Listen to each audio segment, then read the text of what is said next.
It is a sad truth that in the aftermath of great pain, it is in our nature to seek out the darkness, for we think that we will find healing there. But it is in the darkness that we forget that there was ever light, and grow shriveled and ugly in the shadows where we cannot be seen, twisted into something horrifying in the wake of our tragedy.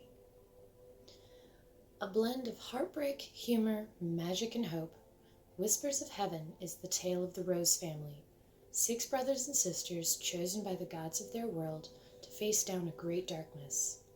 But evil wears many faces, and it will take the efforts of all, Krissa, Brandon, Lanya, Kylie, Elixon, and Reese, for them to survive the harrowing trials to come.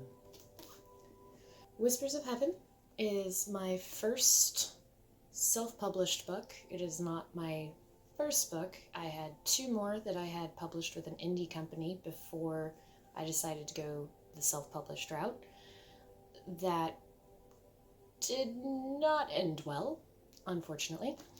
But Whispers of Heaven is the book that I am the most proud of.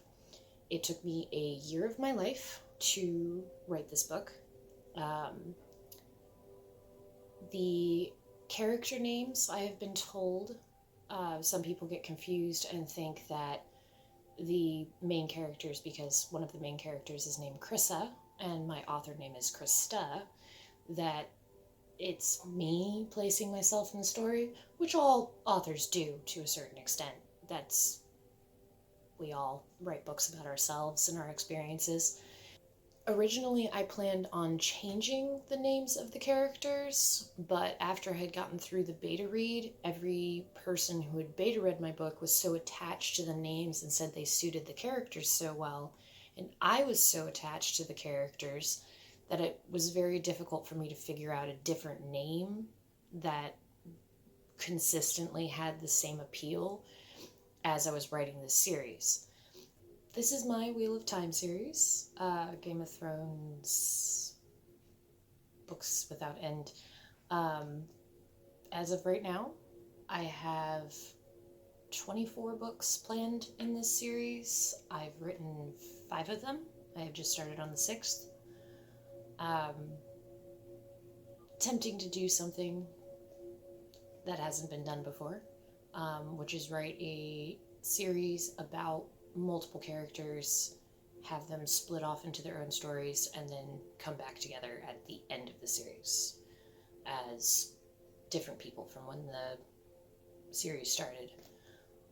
Most of my books deal with some kind of theme. A lot of it is about dealing with pain, how to evolve and grow through pain. I understand when people do not enjoy my books. I understand when people do enjoy my books. Everybody has their own way of dealing with things. This was simply my attempt at helping people in a more fun format than how to have a better life. Self-help kind of thing. Will you stop barking? Whispers of Heaven. Give it a try. I will be reading the chapters as well as trying to give little bits of writing advice and answering any questions that people leave at the end of these videos in small interviews. My son has agreed to interview me. He enjoys making fun of me, so that helps. And I hope you enjoy.